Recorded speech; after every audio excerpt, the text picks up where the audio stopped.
müntide kuninga sõnum 19. veebruariks on see, et viimane aeg on lõpetada mõtlemine ja hakata tegutsema.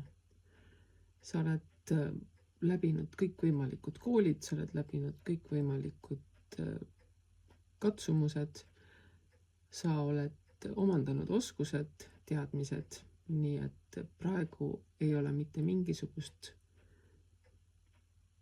vajadust hakata mõtlema, et mis on ja kus on ja kas on ja kuidas on, vaid võtta kätte ja tegutseda.